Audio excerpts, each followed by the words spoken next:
The following footage revealing a 15-year-old mass killer has never been seen before. We discovered his dad on the couch. His face was really pale. You were a stone cold killer. 4 people have been murdered tonight. They're dead. You cannot lie to me. I will drag you down with this. What happened? You will go to jail for the rest of your life. I'm looking in the eyes of a stone cold killer. There's no remorse. When Nick Browning and 3 of his friends arrived at his home, they immediately knew something was very wrong. At first glance, the house appeared to have been burglarized, but when they discovered Nick's entire family murdered, no one could have ever expected the chilling and twisted truth behind their deaths. The 4 15-year-olds were Ryan Finkel's, Taylor Tewksbury, Alexander Smith, and Nicholas Nick Browning. The boys spent time at the mall on the Saturday afternoon of February 2, 2008, before they were dropped off at Nick's house in an affluent Baltimore suburb of Cockeysville, Maryland. Immediately, the boys noticed that a door to the Brownings' house had been left unlocked, and it looked as though there may have been a robbery. When they entered the home, the boys found Nick's father, John Browning, a well-respected attorney, shot to death where he had been asleep on the sofa. They soon discovered that Nick's mother, Tamara, and his 2 younger brothers, 13-year-old Gregory and 11-year-old Benjamin, had all been shot as they were sleeping in their bedrooms. After the police were called, the 4 traumatized boys were brought into the police station to give their statements about the haunting discovery. They were separated into different interrogation rooms while they wait for a detective to come and question them. Nick's 3 friends are important witnesses as they were there when the Browning family was found dead, and were also with Nick for most of the evening and the majority of the following day. The following never-before-seen footage has been analyzed by a qualified team, including a licensed attorney and former criminal prosecutor, a licensed clinical psychologist, and an individual with a Master of Science in Clinical Psychology. How you doing? Good. My name's Dave. Dave. What's your name, Ryan? The interrogator enters the room and introduces himself to Ryan Finkel's as Dave, instead of officer or detective. This is done to put Ryan at ease and make the detective seem less intimidating or authoritative. Yes, hi. Good. Oh, so your few days ago finished from your trial, right? Yes. What's your name? Melody? Yes. Andrew? What's your last name? Finkel's. F-I-N-G-L-E-S. The detective is gathering basic background information from Ryan and is getting him comfortable talking. Ryan is in 10th grade, which makes him a minor, so the detective will have to be careful to make sure he understands his rights. Another detective uses a similar approach when he enters the room of 15-year-old Taylor Tewksbury. In comparison, Taylor seems very nervous, which is to be expected when being interrogated. I'm a homicide detective. Some bad stuff has happened tonight. I need you to be 100% honest with me. Alright. I want you to tell me what's been going on and explain. Who are you with all day? I was with, Ryan, Alex, and Nick. We were at Ryan's house in the morning because we slept over there last night. What time did you guys get over there last night? I went over there right after school. You got there after school about what time? Well, I went home first, and then my mom drove me over there around like 2:50 maybe. 2:15 or 2:50. 2:50? Yeah. He's giving a lot of details about the evening and comes across as truthful. Taylor is also facing the detective, suggesting that he is engaged in the interview. Okay, what did you guys do there last night? Mostly, we were playing cross-out front, and then we played video games, basically. Watched a movie. What movie did you watch? We were watching, what was it called?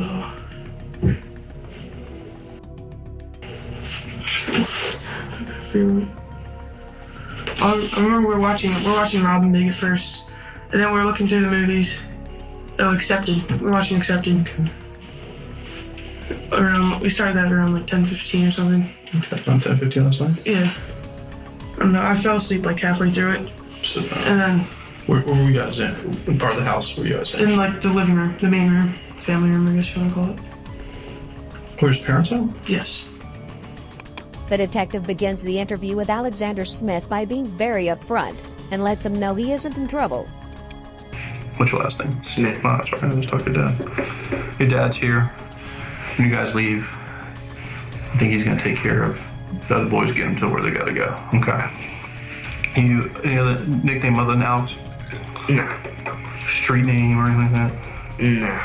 You play lacrosse for Delaney? Yes. Again, he gets basic information from him and builds some rapport with Alex by asking about things that are non-threatening. Meanwhile, Nick Browning eventually puts his head down and appears to fall asleep. Hey, Nick. I'm sorry it takes so long. The detective enters and immediately apologizes to Nick for the long wait. He does this to come across as friendly and to start building rapport. He also wants to let Nick know they are actively investigating and speaking to other people, so he might be less inclined to lie. No offense to you. Everybody comes in here, I gotta read their rights too, so I gotta read their rights. The detective is trying to put Nick at ease by saying that he has to read the Miranda rights to everyone. By making this seem like a very ordinary thing, he's less likely to start off being defensive. The detective reads Nick his Miranda rights and has him read them back to him to make sure he is literate and is listening. Because Nick has no priors and is a minor, the detective needs to take extra care in making sure he understands his rights before he begins interrogating him. Can we talk a little bit? Can you sign that here for me? Signature. I'll get over it, trust me. The detective intentionally speaks very casually and then immediately jumps into the interrogation. He does this so Nick doesn't have an opportunity to hesitate and request an attorney. The detective also makes the conversation seem casual, so he isn't aware of the seriousness of speaking to the police without legal representation. Notice how close the detective sits to Nick versus how he was seated with the other boys. He's intentionally invading his personal space to make him focus on him. It's more difficult to lie to someone who's inches from your face, looking directly at you. So, tell me what's happened the last day and a half. What was going on and last night? I guess you can start tomorrow. Yesterday afternoon.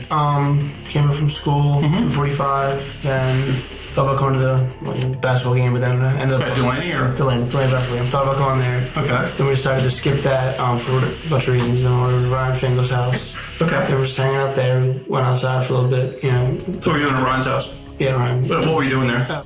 The police officer begins a very basic line of questioning, allowing him to describe the events of the past 2 days on his own.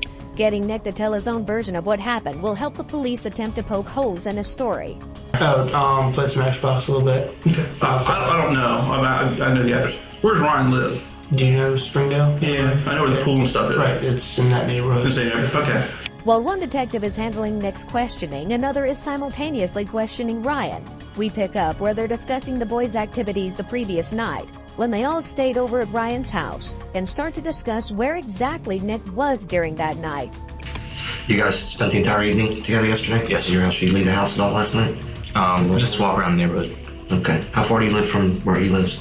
Half a mile. Half a mile. Did you guys go over there? No. Did he? Yes. What time did he go over there? Like 12:30. Last night? Yes. What did he go home for? Truthfully, we were going to just take his car out. I'm sorry, what was his name?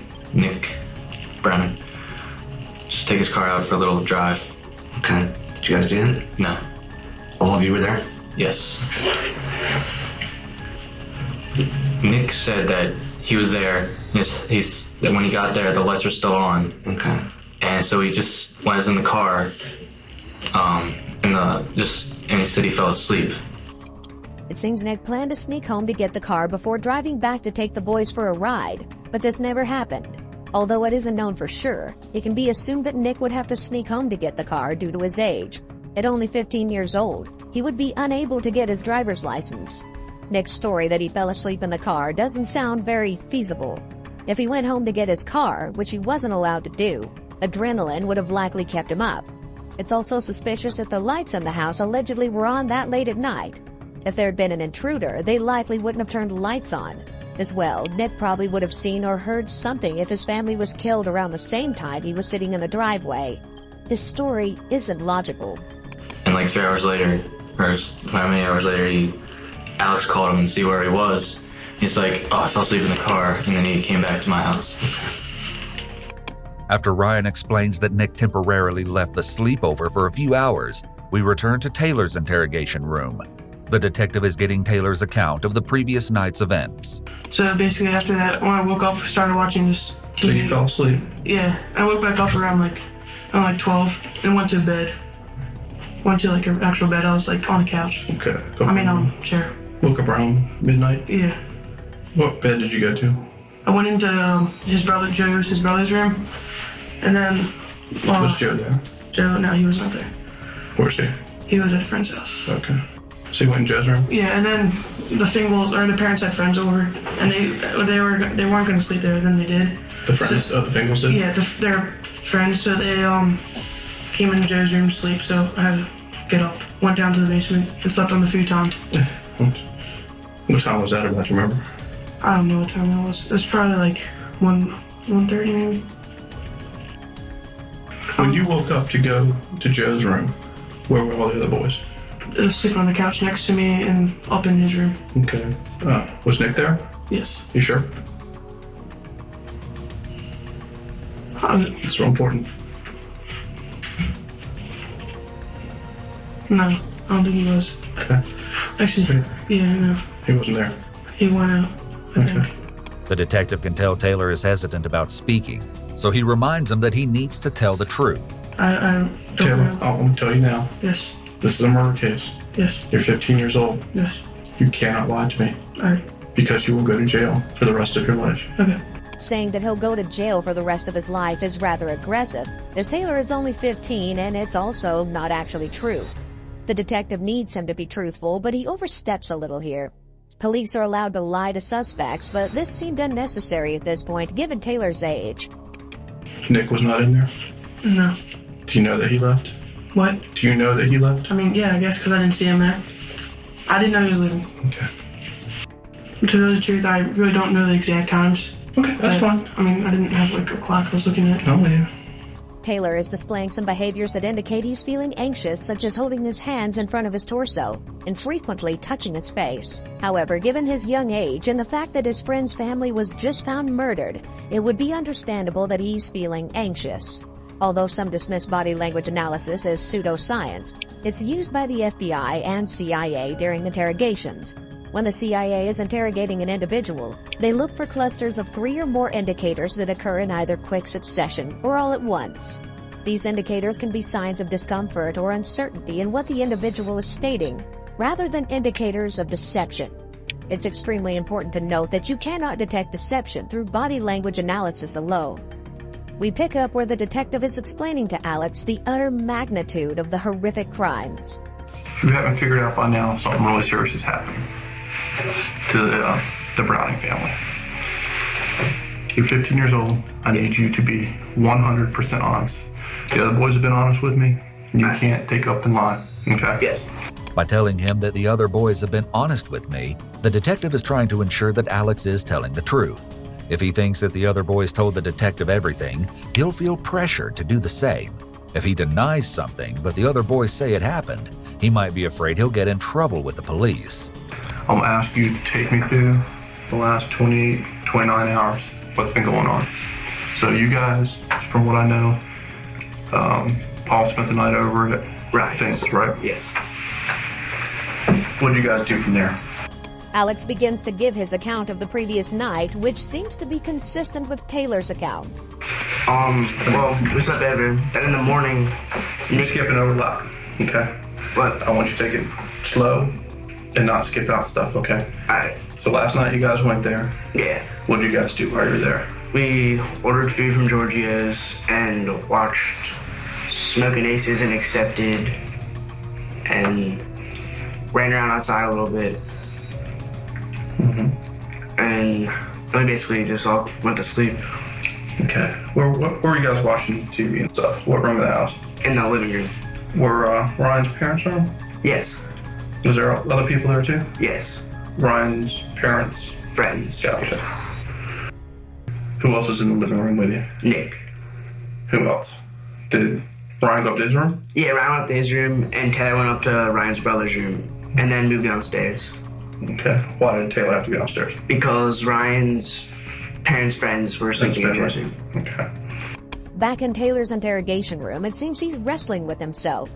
It's as if he has something he wants to get off his chest. The detective is expressing just how crucial it is that he disclose the full story of what happened through the previous night and into the morning, where everything took a terrible turn for the worst. Are you sure you've been 100%? Is there something you should be telling me? Because I'm not telling you how important this is right now. there's something you think? Actually, he told me that he was going to go out, but he didn't tell me where he really was going. Okay. He said, I appreciate this. I mean, this is... he said he was going to go out. I mean, I don't know. I was kind of... He said he was going to go out, and then... What do you tell you about that? As he talks, Taylor picks up the water bottle. Picking up the water bottle suddenly has to have some meaning because this happened precisely when he was telling the detective about Nick having gone out. Ryan does the same thing when he seemed uncomfortable. Based on behavioral observations, Taylor and Ryan appear to know something, or have strong suspicions that Nick was up to no good when he left the house. He was going out to do what? You told yourself. He said he was gonna go. Taylor is looking down and avoiding eye contact, showing that he's clearly nervous, revealing what Nick told him he was going to do. Notice that the detective leans in very close to him when he starts stuttering and hesitating. The detective is mirroring the boy's body language, which is a nonverbal rapport-building technique used to make them feel more comfortable and friendly with the detective. Typically, mirroring behavior is something you can observe between people who are close and comfortable with each other. Although we can't know for sure, and he can be displaying this behavior subconsciously, as the majority of people do. The detective seems to be using this technique quite intentionally throughout the interrogations in an attempt to make the group feel more at ease, friendly, and willing to share any information they may have. Point out any mirroring behavior you catch throughout the interrogations with timestamps in the comments. So you might take the car, but he ended up taking his parents' car. How is his car? Taylor continues speaking, but becomes more obviously uncomfortable. He stutters slightly and starts to cover his face with his hands while speaking. He fidgets and frequently touches his face, which is a self-soothing behavior. He's likely feeling very anxious, possibly still feeling torn about whether to be loyal to his friend, or be honest with the detective. Again, this is another pretty strong indication that Taylor may not be telling the whole truth. The question is, why would he risk himself just to try and protect Nick, given that the crime here is something so serious? He just told me he's going to might take the car. He went Did there. you say where we was going to go with the car? No, he did not. He said he's going to, and next thing I knew it, woke up, and he said fell asleep or whatever. Okay. So he said fell asleep in his car, and then he walked back, I guess, or biked. I don't know which one he did. Okay. And that's... Okay. I'm gonna let you think for a little bit, and I'm gonna come back in and talk to you, okay? Alright. You do anything? No. Once alone, Taylor looks rather uneasy and is likely rattled by this situation. We now hear firsthand what Nick claims to have occurred the previous night. And then at around 1:30, stupid me, I went back to my house to try to get the car. Nick says stupid me to make it clear that he knew it was a bad idea and to appear to the officer like he's a good kid. Okay. And the keys were, where my parents were, the lights were on in the house. Notice how Nick taps the table while talking in an attempt to emphasize his points. However, these taps appear mistimed rather than aligned with his statements. And the keys were, where my parents were, the lights were on in the house. Typically, these sort of illustrators will line up with a person's statements when they're being truthful. But Nick's are all off, and at times he isn't even hitting the table. This is also known as incongruent body language, or when someone's words and body language don't match. According to the body language panel, these are known as misplaced or mistimed illustrators, and can be a cue of deception. And so I didn't want to take the car out, because the lights were on, so we're worried. And so I went in the car and started yelling, they'll go to bed in a half hour and the lights will be off, so I was sitting there, and I fall asleep. Then I get a call from Alex around, 5 in the morning. Okay. And then it wakes me up, and then I slept in the car and the lights are still on in the house. Okay. And it doesn't make sense now, but, Okay. So what did you do then? I walked back home. Okay. It's 5 in the morning. Okay. So did you ever get inside to get keys at all, or? No, I went in that car, but never inside the house. Okay. His casual demeanor is somewhat unusual given he's just found his entire family murdered. However, it's possible that he's currently experiencing feelings of denial and hasn't fully let the truth sink in, which could somewhat explain why he appears to be acting normally. Nick speaks in a much more mature manner compared to his three friends who definitely sound more like kids. Did you walk back to Ryan's house? That and I got there. How far is it, man? It's a hike. It's probably like a 20-minute walk. So. Okay. Alex now gives his account of the sleeping situation at Ryan's house, which is a bit different than what the other boys had to say. Watch his story begin to evolve as he fills in some of the missing pieces of the puzzle. So you and Nick slept in the living room? Yes. You're 100% sure? You need to be perfectly honest with me. That Nick was in there with you? Yes. The whole night? Yes. Alex denies that Nick left the house that night. The detective already knows this is untrue. Alex may feel like he has to protect his friend by saying that Nick was sleeping in the living room the whole night. At that age, one's peer relationships may be the most important thing. Friends' opinions and thoughts are often held in higher esteem than that of one's own family. Okay, I'm having 2 people tell me he left the house. This is a murder investigation. 4 people have been murdered tonight. You don't want to start lying to me right now.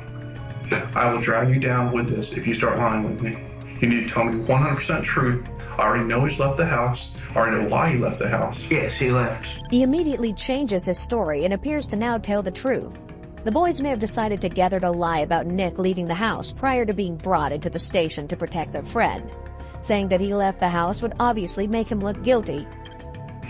Tell me what happened. Well, Nick was leaving the house because he was going to take his car out. So when did he tell you that he was going to go over there? He said he was going to leave at 12:45. What were you guys going to do? Drive around? Yeah, just drive around. Do you have anybody to go visit girls or anything like that? No, they were just going to drive around. Okay. What happened after that? Well, I fell asleep around 1. Okay. And then... You stayed in that living room? Yes, and then I woke up around 5. And I called Nick to see where he was because he said he was going to come back and wake me up when he had the car, but he never called, so I called him. He said he was walking back to Ryan's and he was lost, and I told him how to get him. Then he said he was going to go in the house and get the keys, then he fell asleep in the car. I understand. He said for about 3 hours, I guess. It's hard to tell if any of these boys suspected something, or maybe even knew more. Alex's behavior here is similar to Taylor's, except that he seems to lie more overtly about the living room situation. Back in Ryan's interrogation room, the detective receives the same story provided by Taylor and Alex. Tell me what happened. What did you Alright, we went upstairs. We ate breakfast or lunch. Lunch. And then, Nick went upstairs to take a shower. And then what happened? When Mr. Pat came, Alex drove us back to Nick's house because we were going to go there for the night. And he went inside. I don't know, like, when we were waiting, he was worried because he said, he was calling him, like, all morning. So he started calling him at, like, 11. And, he was, like, worried. He kept on calling, like, all the phones, leaving messages, and no one picked up. He was, like, getting worried, and, Taylor reaches down as he's speaking and grabs his water bottle, which is a sign of his nervousness. He also repeats a few times about how Nick was getting worried. He seems to want to emphasize Nick's concern about his parents. Because he said that his mom was going to pick him up at, like, 9 to, like, clean the house, 9 in the morning, and she never did, I guess, and he was calling, and I don't know, I guess he just assumed they're out somewhere. And then we got home. And in the course of this, I've been calling my parents all day and they hadn't picked up, so. From the cell phone? So, originally from Ryan's house phone and then my phone a bunch of times. Okay. There is a very specific reason why the officer asks about Nick placing calls to his parents and brothers. To compare his statements regarding his calls with phone records. If the police get these records and they're inconsistent with his story, they can do 2 things. 1, convince a jury that he's not telling the truth, and 2, convince Nick to confess because his story doesn't make sense. Any idea what happened? The detective wants Ryan to explain exactly what occurred earlier that afternoon, leading up to the horrendous discovery of Nick's slain family. Me, Taylor, Nick, and Alex were at the mall. We came home. Mr. Pat drove us to Nick's house because we were going to be there tonight because they were all at my house last night. Okay. And when we got there, Nick was already worried because Nick's parents always like call him and stuff and check in, and they hadn't since he hasn't talked to him since like 6 yesterday. Okay. And he's getting all worried. So, like when we got back there, he was just all sketched out about stuff. He's holding his hands in front of his body as he describes what happened, which could be a self-soothing position. This is likely the first time he's been in a police interview room, so it's understandable that he may be feeling anxious. They begin to discuss the 4 boys' arrival at Nick's house earlier that afternoon, after their trip to the local mall. So you guys get to back home. What happened then? Then I opened the garage door. I walk How inside. did you open the garage door? How do you do that? That's the code. Is there? Oh, okay. For the outdoor code, right? The keypad. Garage door opens or something. Okay. And so I walked inside, and then the door was unlocked, which is weird because one of my parents locked the door. Which door? The door in the Door into the garage. kitchen. Into the kitchen. Okay, from the garage to the kitchen. That was locked, so I figured it would be locked, but it wasn't. So I walked in, Okay. and I saw my father on the couch, and that's sort of okay. What did you see about that? I know it's tough, but what did you see? I saw he was on the couch, and there was blood coming down his face.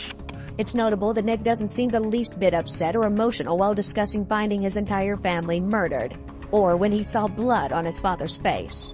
This would have been an extremely traumatic event for him, so it's surprising that he doesn't appear to show any signs of trauma. He hasn't cried, expressed shock, or even been at a loss for words. He does lower his voice and mumble a little, but this change in volume and speech may be out of fear and not wanting to discuss the crime. It's possible that he's keeping his emotions inside or putting on a brave face. We don't know his typical behavior, so keeping his emotions inside may be normal for him. Okay, what did you do after that? Then we talked to Mr. Smith, and he came in the house. And Okay. he called 911. Then I went upstairs, looked for the rest of my mother and my 2 brothers. I saw them. Okay.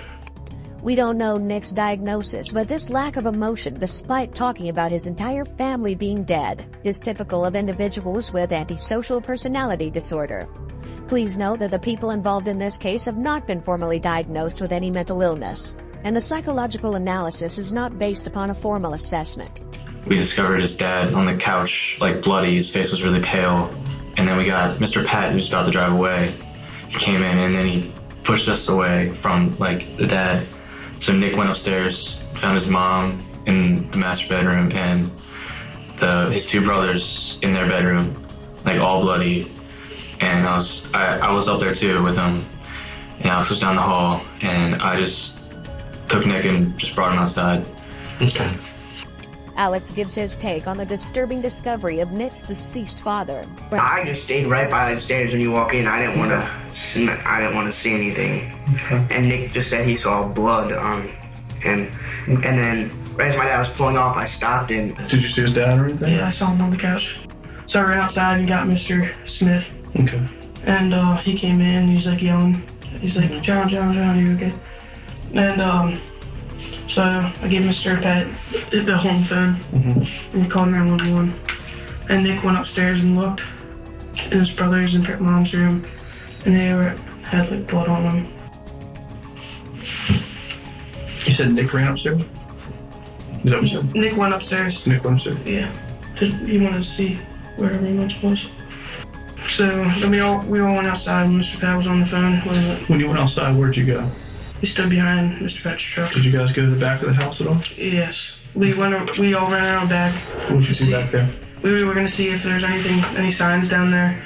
So he opened the door and he saw the Xbox and his... Who's he? I'm sorry. Nick.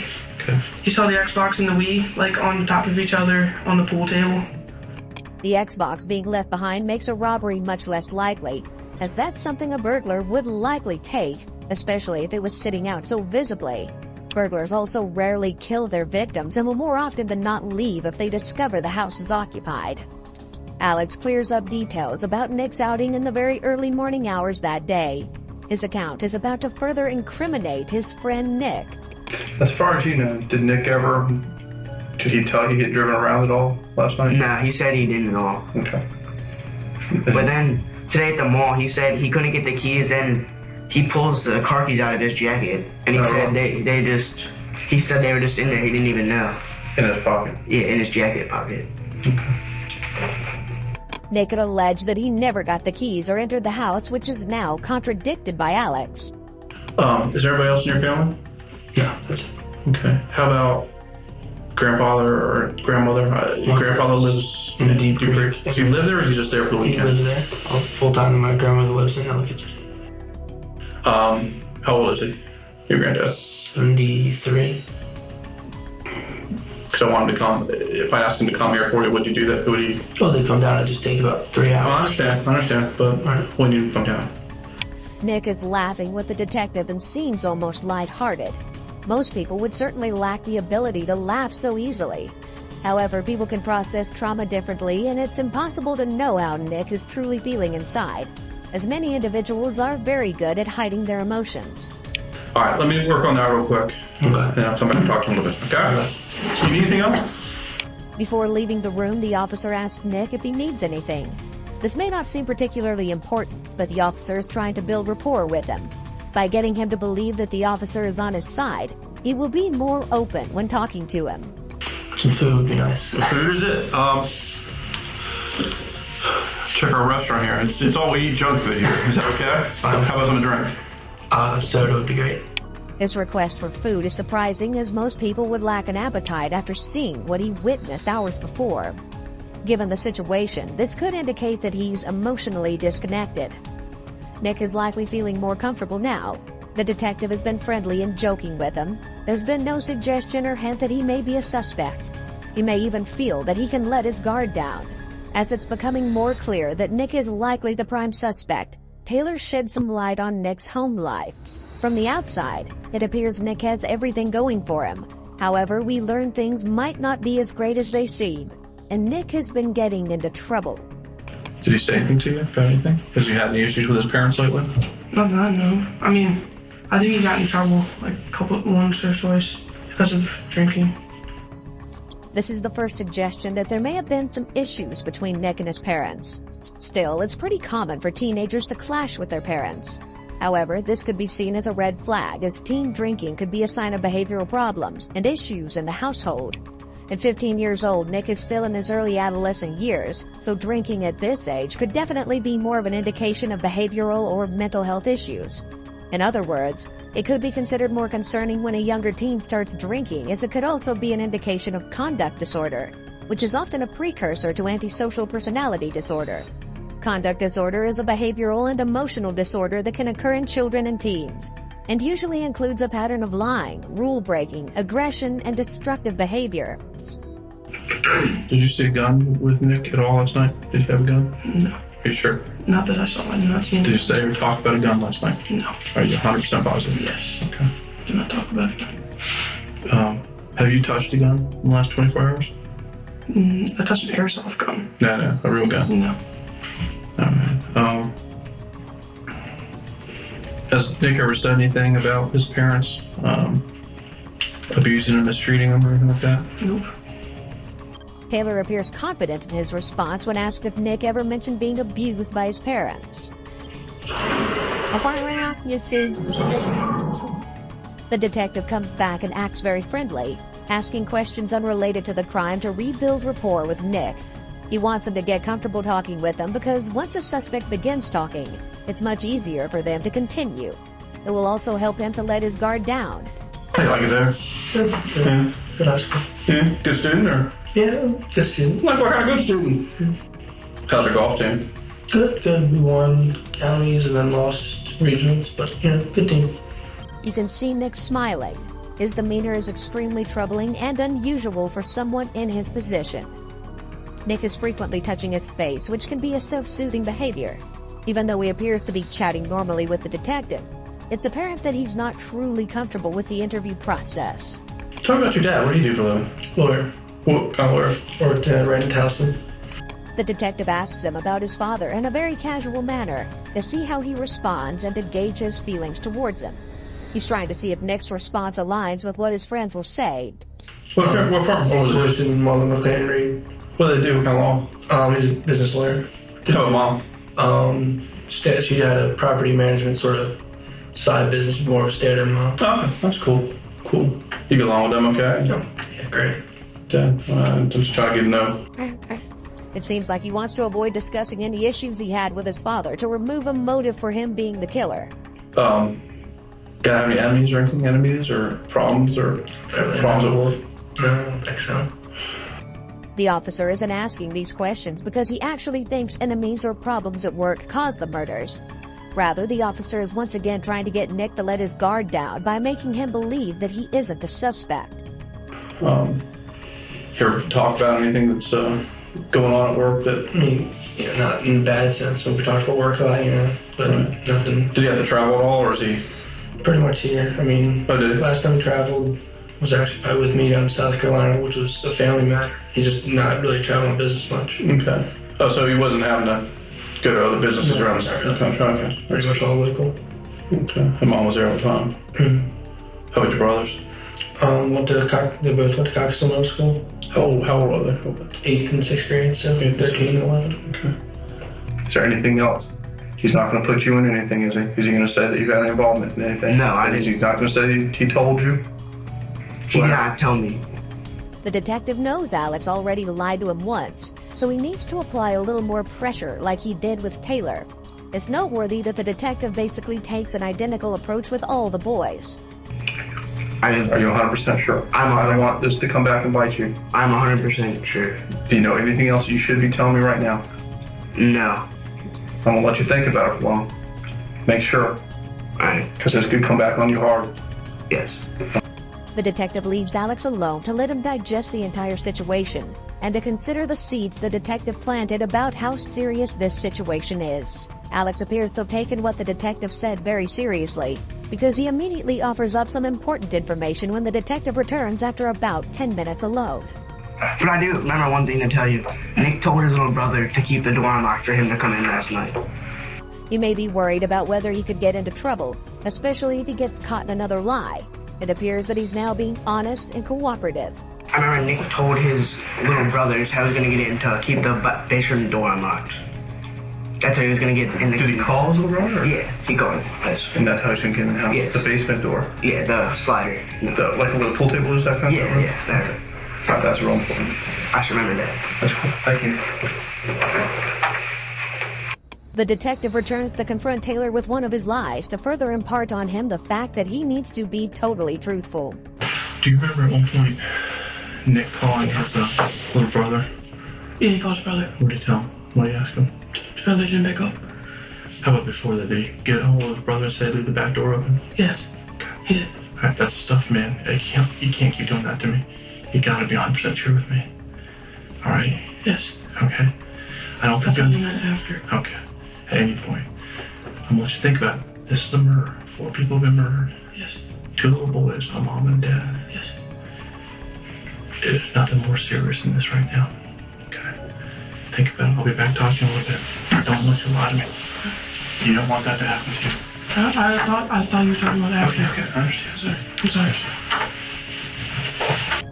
Taylor's claim that he misunderstood the questions may have been true, but either way, he appears to be even more nervous now. Again, the detective leaves him alone. When you got home with Mr. Smith, right, you went upstairs and you guys went outside apparently? Right, went outside. Where did you go? Went out to the back, and then that door was unlocked. It was unlocked? It was unlocked, the basement side door. Is that characteristically locked also, or do they always... 75, that's not, because that's sort of more the kids, basements. That's probably, Okay. It's more or less, it's not locked as often. Okay. Man, if you had to make a guess how someone got in the house, how would you? Probably the basement. The basement. When did you see your parents last, or talk to your parents? When did you see your parents last, I should ask? When they dropped me off at Brian Famous' house. So, just I know, Greg was in the car with the parents when he dropped you I off? was in the car, Ben stayed at the house. Okay. You got dropped over at Ryan's house. It's shocking how casually Nick is talking about his parents and brothers, given that he just found them dead. Okay. Did you talk to him by phone at all that night? The plan was they were going to pick me up at, I think, 9 o'clock the next morning. Okay. What was that? You guys had something to do, or? Just clean the house, actually. Clean the house. Okay. Did you talk to your brothers at all?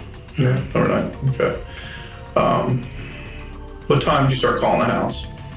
First call, I think we called just because the kids were to come over tonight and we said a little get together, and Right. we called it about 10 o'clock in the morning. This morning? This morning at Okay. Family's house phone.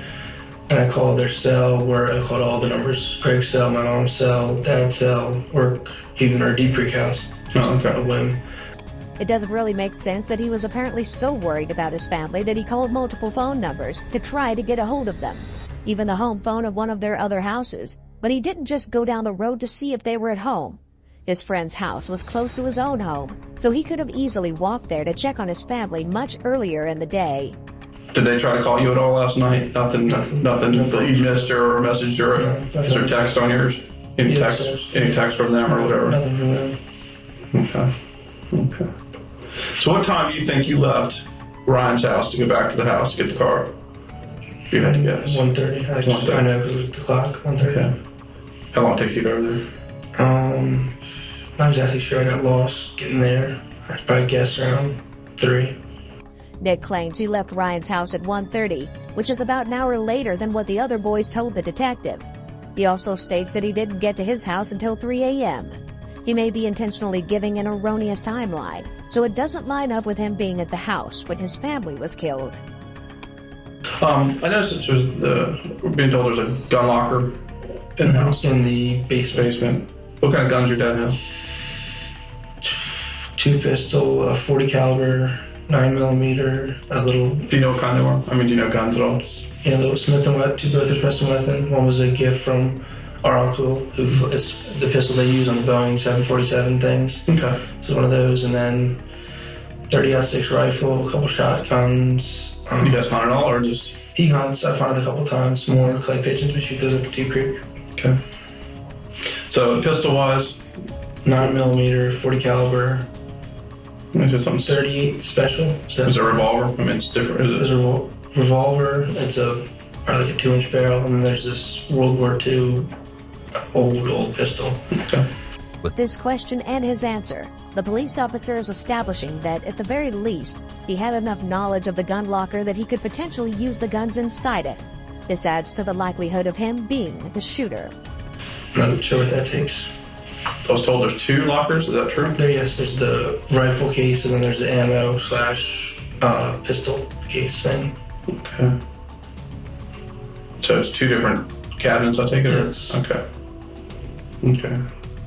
And I asked before, do we know where the keys are to the... I don't know. But you don't have an extra set that you can get it to us to... If I had to get maybe his dressers next to his bed, might have it. I don't know. But you don't have anything? Not that I know. Okay. In his room alone, Taylor is showing signs of both stress and impatience by pacing and tapping his fingers on the table. Anything else we need to talk about? Yeah, I think I remember like the times more. Okay. You were talking about like abusing, like he told me that his dad just sometimes says like I don't know, when he got caught drinking or whatever. And his dad was like said something like you're a failure or something. Okay, so you're degrading to him and stuff. Yeah. How did Nick do in school? I think he does pretty well. He takes some like AP classes, mostly GT, I think. Okay. Nick was likely smart and a good student if he had AP classes.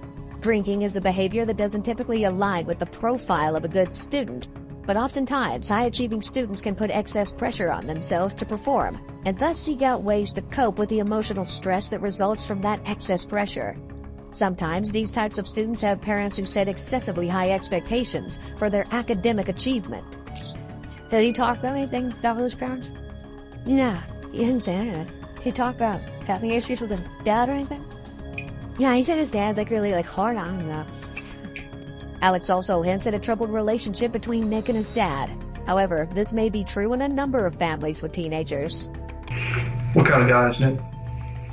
He's a nice guy. Is he obsessed with guns or anything? Does he like guns? Yeah, he has a lot of airsoft guns. How about real guns? Do you know if he ever goes shooting with his dad or anything? No, I don't think he is. I don't know. Did he talk about a gun last night at all? No. A real gun? No, he did not. Have you ever seen him carrying a real gun? No. You said you had a good relationship with your dad. Was he hard on you at all or anything like that? Like most, I mean, we've had our issues, but okay. Your friends ratted you out, said you got caught drinking? Yeah. By saying that his friends ratted him out, the detective may be trying to do 2 things here. First, show Nick that it's okay to admit mistakes he's made in the past, in the hopes that he may admit to other mistakes he's made in the past. And second, implicitly indicate to him that his friends have information about his past mistakes that they are willing to share with the police. What happened there? There was actually twice. One time I got caught at a friend's house, and then there was a ski trip. This was actually about a month ago. Yeah. Ski trip up to Vermont, and I stupidly brought some stuff, and they found it, and Your parents were on a ski trip with you? No, they found it in my bag before we left. Okay. He reveals that he had been in trouble recently, but acts as though the relationship with his parents is pretty good. Still, this indicates that Nick seems to have a pattern of disobeying the rules. It's possible that he may have had addictive tendencies if he's bringing alcohol to take with him on a trip. But of course, to an extent, teen drinking can be considered somewhat typical of the age, since adolescents do experiment with alcohol, often well before they're of legal drinking age. Brian or someone told me that you called home and talked to Greg at one point last night. Called him around. I think I called him to walk around Spring Lake or Springdale. Did you talk to your brothers at all? No. Overnight? Okay. 9, 10. Okay. What did you tell him? Told him, don't leave the back door unlocked. Why'd you tell him to do that? I was gonna go into the house and grab the keys. Okay. I'm not trying to hit on you for driving a car. It's just... At this point, the officer has yet to become accusatory towards Nick and continues attempting to convince him that he isn't a suspect. Leaving the back door open could possibly prove premeditation. The detective should have got more clarity as to why he made this request of his brother. Still can't think of anybody would want to do this to your parents.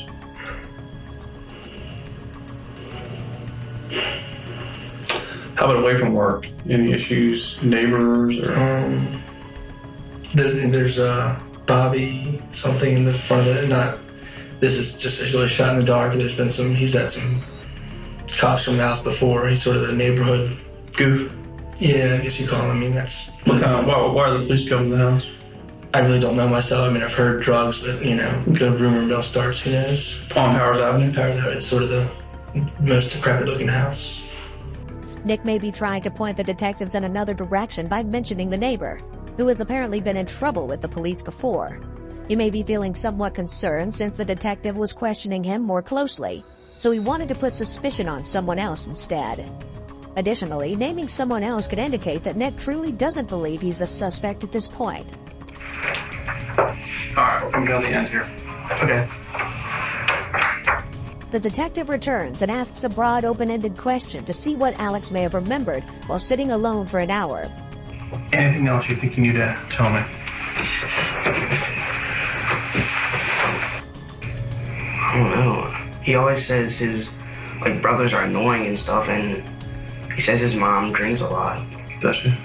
It can be a red flag when there's a parent in the home that might be abusing alcohol. There's an impact on the whole family system when there's a parent who abuses alcohol, including the other parent, Nick's father, who may feel he has to compensate for the mother's absence.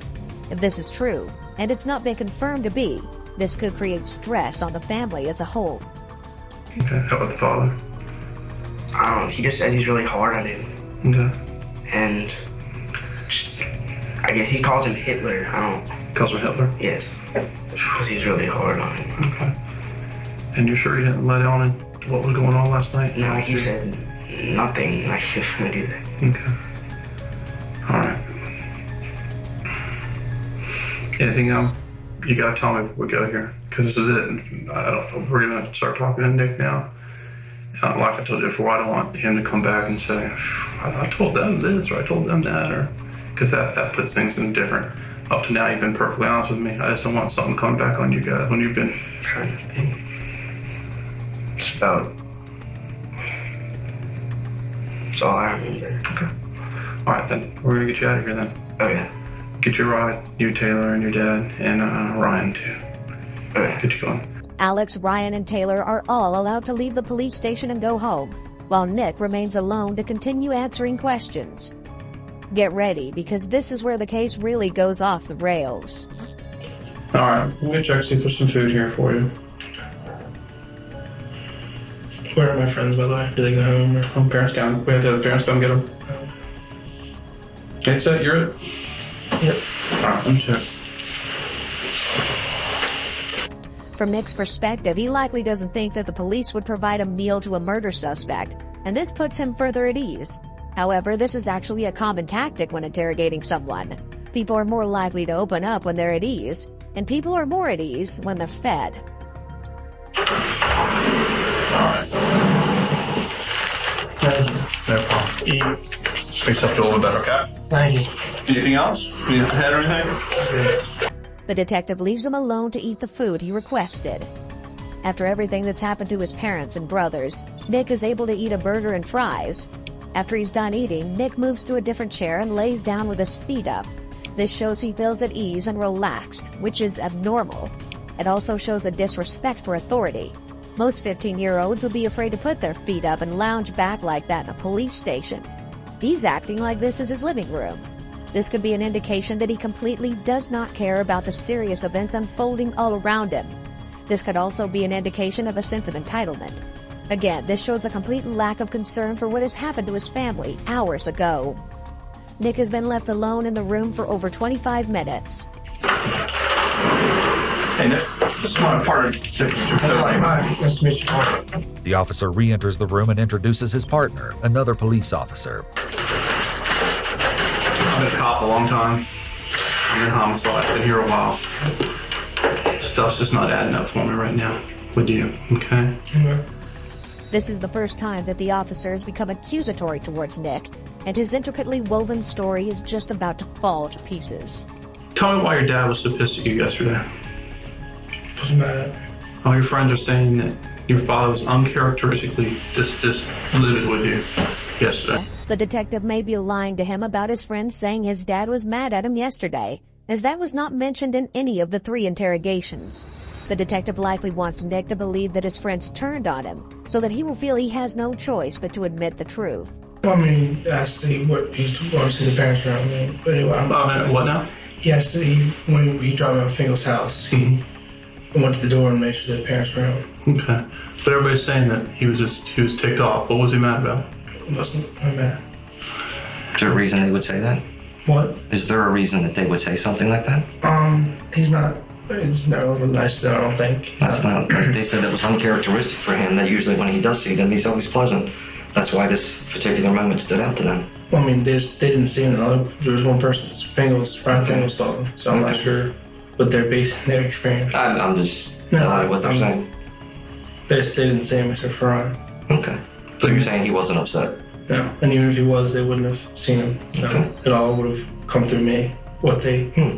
So. All right. But Nick, things aren't adding up here. I don't understand some things that happened here tonight. I think you had something to do with what happened tonight.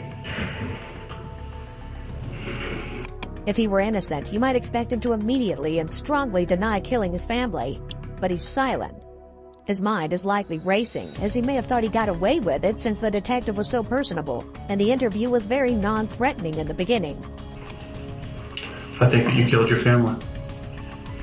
And the thing is, the more you lie, the deeper it gets.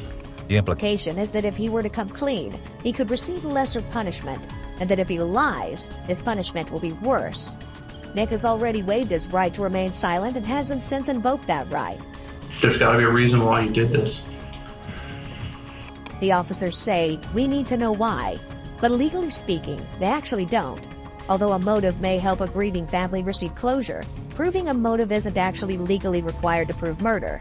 You just have to prove that the suspect killed a person and had the intent to kill that person. While it's true that judges can't use a criminal's honesty in determining an appropriate punishment, punishment for first-degree murder can only be so lenient. So the officer's statement isn't entirely accurate. Even then, it's actually not illegal for a police officer to lie about the effects of confessing, so long as the suspect has waived his rights. This is your family. We need to know what happened here. Look at this. There are happier times. The other detective holds up what is assumed to be a family picture, likely trying to appeal to Nick's emotions. Nobody broke into the house last night. Didn't kill him. Yeah, it had to be you. Nobody else did this. Do you know where we found the keys for the gun locker? Where? You tell me. You know where they are. We searched the house. Yeah, you do. They're under your mattress. In your room. The police may not even have this evidence at all. It's a common tactic for police officers to tell a suspect that they have some sort of smoking gun evidence, even when they don't. to get the suspect to believe that confessing is their only way out of this situation. On the right side of the bed. Nobody You put them there. Nobody broke into this house. You went into that house. You called and had your brother leave the door open. The officers recall that Nick called Greg and had him leave the door open. Because the first officer allowed him to tell his own version of events earlier, he now has something to convince him that lying is of no use. There's no other explanation. Yes, you You did. did. And the more you lie, the deeper it's going to get for you. You're 15 years old. You really do still have a life ahead of you. But the more you lie, the deeper it gets for you. I mean, do you want people to look at you as a cold-blooded killer? Or somebody that just made a mistake? The second officer utilizes a classic technique of the Reed method of interrogation, asking Nick if he is a cold-blooded killer. With this technique, an officer suggests two alternative reasons why the suspect committed the crime, with one of the responses being somewhat more socially acceptable. Even if he admits to the more socially acceptable option, he would nonetheless be confessing. Nobody else did it. Okay. Tell me how the keys got under your mattress. Nobody broke into your house. They No one- killed your family. The only gun missing is a 9mm. Why?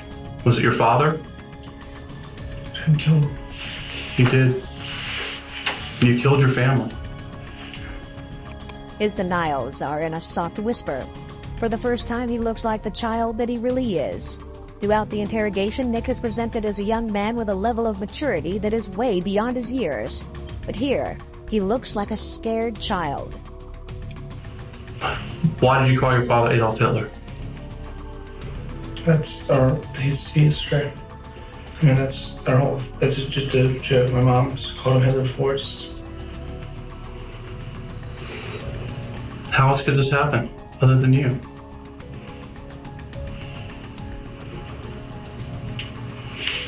It was. And saying no, it wasn't, isn't going to make it go away. Right now, you're a man. You got to fess up to this. I couldn't do it. You did do it. As we speak, we're developing more and more evidence that you did this. There's no other explanation for what. There's no other explanation for what we're finding, other than that you did it. What evidence is it that I did it? You'll see. You'll see. Yes, you did. You lied to us. You lied to us about you contacting your brother. You lied to us about the keys. I never lied about contacting my brother. I told you that. You only told me after I pointed it out to you that you did it. I didn't. And the keys to the gun locker are in your bed, or under your bed. There's no other explanation. Nobody broke into this house. It was you. You left your friends. What happened? Why? Explain to us why this would have There's happened. no reason for me to kill. I love them. They provide me with everything I want. But they were strict. The detectives mention a possible motive that Nick's parents were strict, which he brought up himself throughout the interrogation. The detective is using this information to see if he will downplay the issues he has with his father to avoid appearing like he has a motive. Nick is more mature for his age, so it's likely that being controlled by his parents was a significant source of stress for him. Plus, if he does have antisocial personality disorder, then there's even more reason for him to have an intense resentment towards his parents for being strict and controlling him. People with APD are extremely self-centered and self-serving. They typically like to manipulate and control other people. They certainly don't respond kindly to anyone who tries to control them. So much so that people with APD don't even respect people in authority positions, like police officers or judges. They see themselves as superior to everyone because of their grandiosity and inflated self-image. So they were strict. That's not a reason to kill somebody. We talk to people every day who love their wives, love their children, love their babies, love their friends, and they sit right where you're sitting. They love them too. But things happen. We're human beings. Things upset people. And this is one of the ways that they act out. The second officer is once again attempting to use the Reed technique by saying things happen, we're human beings. The officer is trying to empathize with him and maybe trying to normalize the killings by making murder sound so normal and that other people do the same thing. It makes it easier for Nick to confess. And it was probably something that it happened just like that. It happens that fast. Help us explain it. And somebody Help us be able to explain to the family what happened here. Convince me you didn't do it. But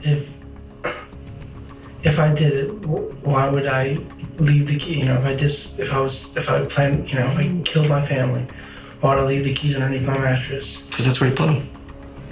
I never thought we'd find them. And if You didn't know we were going to go search. We're turning your house upside down. We're finding things. Cell phones, all kinds of stuff.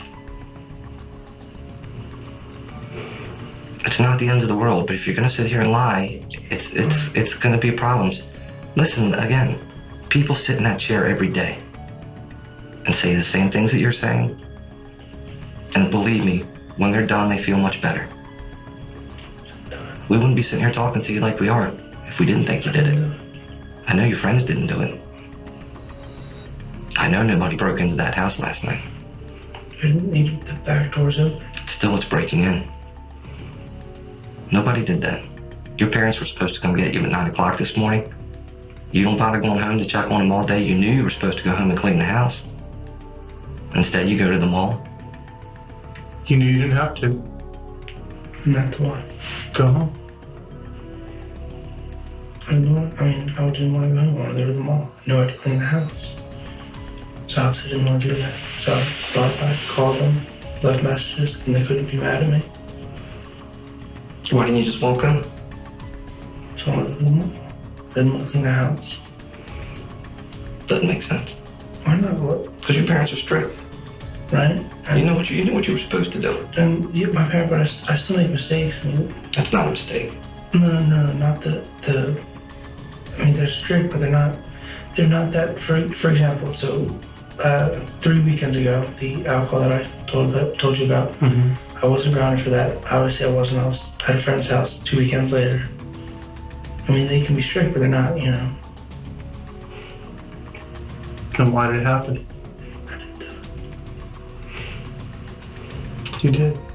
Yeah, we know you did. How do you know I did? You've been doing this a long time, pal. What? And the police are still at your house. Everything points to you. Everything What? points to you. The only thing you discover is the keys, and I don't know how they got there. I didn't put them there. Listen, if somebody breaks into a house, okay, they're not going to go in the bedroom and throw keys under the mattress. No, I'm not saying that. The pistol was out. You put the keys there. Where was the gun? Where was the gun It then? was in the workroom. It was right over cleaning the gun. Where's the Which gun gun? now? Not over there. Where's the gun now? That's another issue. There's a gun out there. Someone else could get hurt by this gun, and it's going to fall on you. There's got to be a reason why you did this. There's no reason. It doesn't make sense. It doesn't. Look at that family. At one point, there was good times. They're still there. I love them. They're dead. He mentions a few times that he loves his family. It's possible, if Nick does have antisocial personality disorder, that he made this decision based purely on his desire to satisfy his own immediate needs. Maybe he wanted freedom and wanted to be an independent adult so badly that he decided he would eliminate what was in his way. If Nick has antisocial personality disorder, then he would not react to this interference from his parents like a normal teen would. A typical teen would argue, rebel, sneak out, maybe defy their parents, but eventually they would succumb to their parents' demands. However, if he has APD, this means he's impulsive and vindictive. Rather than arguing, rebelling, or defying his parents, he would find a way to retaliate. Your brothers didn't do it. A burglar didn't do it. How can you say that? I can tell, buddy, this is what I do for a living. I've been doing it for 22 years. You know how many burglaries I've been to? You know how many homicides I've been to? I sit here every day talking to people just like you. I didn't do it. I didn't do it. I didn't do it. And this just goes on and on and on. And you did do it. If you didn't do it, you wouldn't be sitting here. I'm telling you right now. Nobody broke into that house. How can you be so sure? I'm positive. I'm 100% positive that nobody broke into that house. I've been to plenty of burglaries. I know what a burglar looks like. When you walk into a home and the house has been burglarized. Your house wasn't burglarized. This was no burglary. Nobody broke in. Nobody went in there and killed your family. You did it. And you had a reason to do it. Yeah, you did. What would my reason be? Your father was pissed at you last night. Maybe he didn't like your lifestyle. I don't know. How could I not like my lifestyle? I go to my summer house for 2 weekends. I get whatever I want, I get it. I mean... People do it every day. Why do people walk into schools and shoot all their friends? Because they're picked on. They don't enjoy it. I enjoy my life a lot. Okay. Again, I know people that love their children. They kill their children. People love their babies, but they kill their babies. People kill other human beings. This isn't an armed robbery. This wasn't a burglary. By your whole family being dead, you make out the most. I'm sure your father was well insured. Your mom was well insured. Now everything's yours. So you coldly killed your parents? Then there's got to be another reason why you did this other than insurance money. That's the way you're going to be looked at. The 7 to 15-year-old killed his family for money. I didn't kill my family. Yeah, you did. We're going to do this all night, man. It wasn't anybody else but you. Yeah, you did. I'm telling you, you did. Everything about it, the way you act, you're acting as if you're a guilty man. We've interviewed hundreds of people in these rooms. Hundreds of people. And they all fit your mold. What is that mold? The more you lie, the deeper it gets.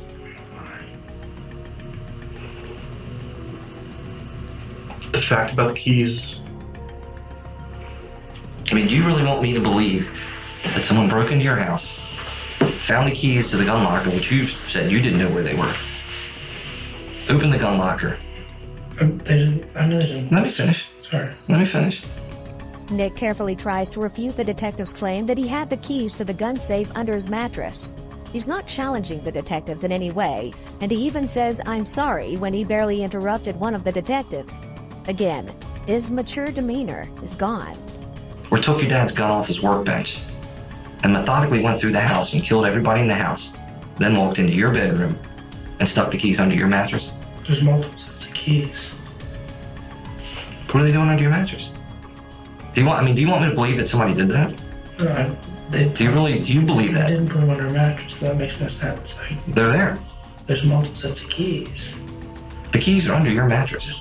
There's one set of keys.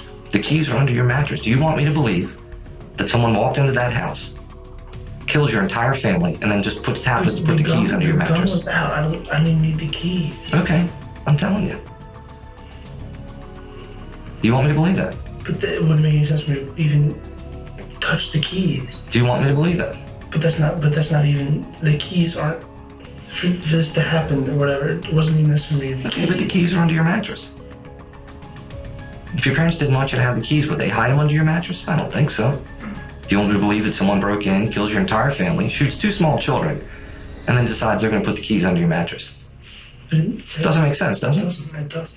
Do you want me to believe that someone would break into a house and not take anything? Doesn't make sense, does it? There's a reason that you break into a house. And that's to take valuables. And it's fairly obvious from where your father's found, your mother, and your 2 brothers, nobody confronted the burglar and said, "Get out of my house," and they got shot for that reason. Your family members were executed. And you did it. Yes, you did. No doubt in my mind. There won't be a doubt in the jury's mind either. The only question is why. That's the only question they're going to have. It's up to you to explain. There's a reason for everything. I mean, something triggered this. We've heard a lot of stuff. And that's understandable. And people understand that when you make an explanation. And as I told you earlier, people do this every day. And again, they love their babies, they love their children, they love their wives, husbands. But sometimes people snap. It happens. Something happened. It wasn't the burglar. Help us understand. I think maybe snap. I don't know, bud. I'll be back.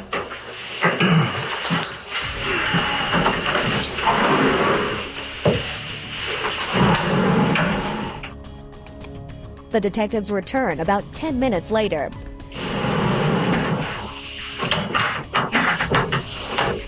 Why are you telling us this big story about going the keys when the keys are in the pocket of your jacket? What? The car keys. Yes. You had them the whole time? I realize that no more. As my president Tyler. Again, an untruth.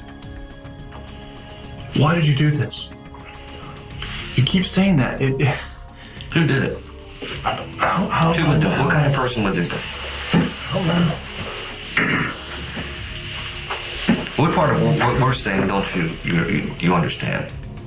Is there I anything? don't see how one set of keys to. Why are they under your bed? My parents, if they want me to, to get, if this is a burglar, to get Come the on. keys. That's Come on. You're gonna have to do better than that. So what's the threat here? If you take this to trial, I'm going to go to jail based on a set of keys. It's interesting that he says, so I'm going to go to jail based on a set of keys. This is a smart statement, given that Nick is only 15. It seems that he knows that the detectives need to have more evidence than just the set of keys in order to convict him. No, that's not just a set of keys. There's a lot more than that. What? I'm not gonna sit here and tell we you don't everything. do that. I think I didn't do it. There can't be other evidence. You did do it. I didn't do it. Nobody else did this. How can you be so certain? Because I've been a cop for 22 years and my intuition's pretty good. I've been to plenty of homicide scenes. I've been to plenty of burglaries. This wasn't a burglary. You're being given a chance to explain things. It happened for a reason. There's no reason. You just didn't? Yeah, you did. You did. No doubt in my mind. You did this. Who else would do it? I don't know. Drug murderers don't shoot children. They'll break into a house, shoot another drug dealer, but they won't shoot the kids. If Nick committed this crime, he may have felt that if his parents and brothers were dead, there would be nothing standing in his way, and he could do whatever he wanted. He may have chosen to kill his brother so he wouldn't have to share any money belonging to their parents. Another possible motivation for killing his brothers may have been to eliminate any potential witnesses to the murders of their parents. Nick likely believed his plan was very well thought out and smart. He appears to believe that he could fool the police into believing that a stranger broke into the home, killed everyone, but took nothing of value. He displays several narcissistic tendencies, seeming to believe he's very smart and superior, even questioning how the police could be so sure it was him. Only family will do that. Only another person in family would do that. We know that from experience. Yeah.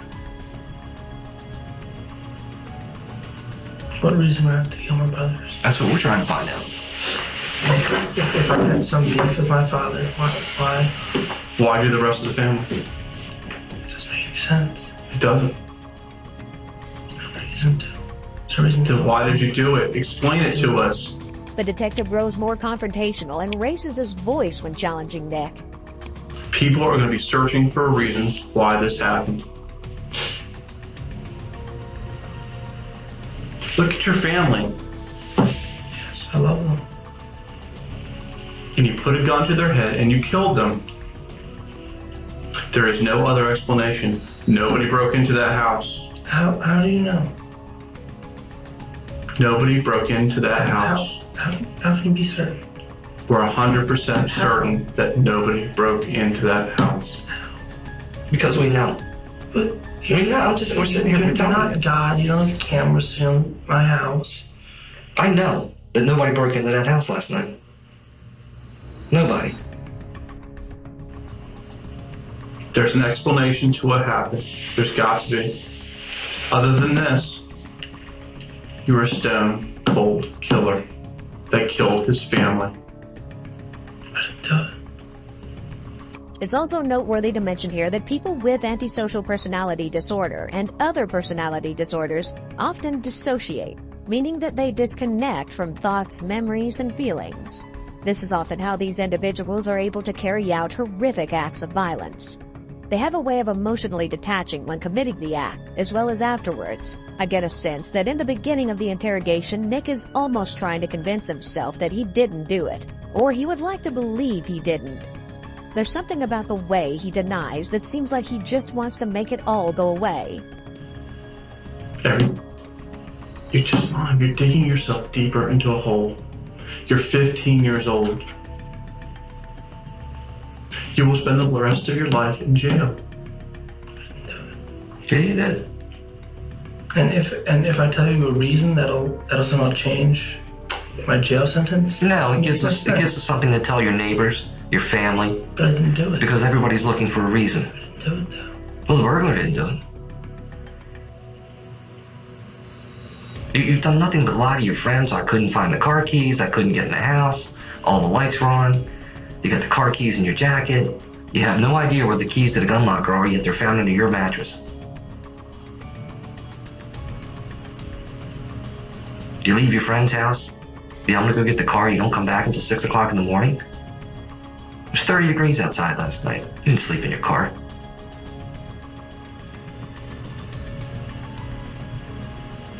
You didn't know what to do. That's the problem. That's why you were gone for so long. You spent those hours concocting some silly story. The jury's gonna see right through. Not a story. Well, maybe you didn't do that, but you didn't know what to do. I mean, you're claiming that you wake up and all the lights are on. But you know that something's wrong. Why didn't you go in? You knew the back door was open. I never saw the lights were on. The lights in my parents' bedroom. You said earlier that all of the lights were on. You fell asleep, you woke up, all of the lights were still on. I said my parents' bedroom lights were on. You said all the lights. You did. The keys were, where my parents were, the lights were on in the house. The lights were on in the house. This is the problem. You can't keep track of what you're saying, man. You can't keep track of what you're saying. You can't keep track of it. You asked me where my parents' bedroom was. You haven't shed one tear for your family. You were totally unemotional about this. You walk into a house, your whole family's murdered, and you're just, I didn't do it. Why would I do it? I was in my friend's house. So crying would make you believe that? I think you're trying to convince yourself. You're doing a terrible job of convincing me. I have to convince you. Yeah, you do. Believe it or not, you do. You've already made your mind. I couldn't. You did this. There's no doubt in my mind. No doubt in my mind. Afraid it is. Okay. Well, you know what? You're under arrest. Okay. 4 counts of first-degree murder. Sit down. Sit down. Okay.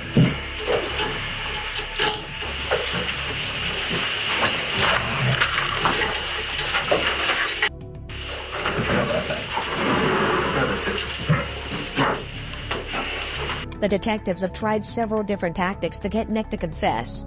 First, they suggested that his friends had turned on him and told police his dad had been mad at him.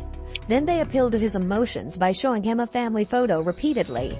They pointed out all the lies he's already told. They also tried to see if he cared about his image, prompting him to give a reason for the killing so he wouldn't be labeled as a cold-hearted killer. However, none of this worked. Being arrested and handcuffed will likely scare Nick and make him realize the seriousness of his situation. Leaving him alone right after is strategic, as isolation may increase his stress and put the pressure on him to finally confess. While left alone handcuffed to the wall and table, Nick once again falls asleep. He's alone for around 40 minutes. The sound of the door wakes him up from sleeping. His ability to sleep in this situation is disturbing. The first detective returns to the room alone, likely posing as the good cop as he removes the handcuffs.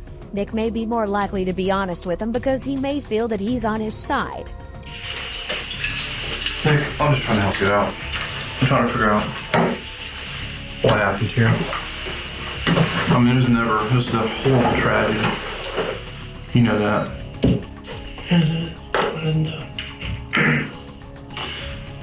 We know that all the lights off were in the house. That all the lights were off. There were no lights on in the house when you went there.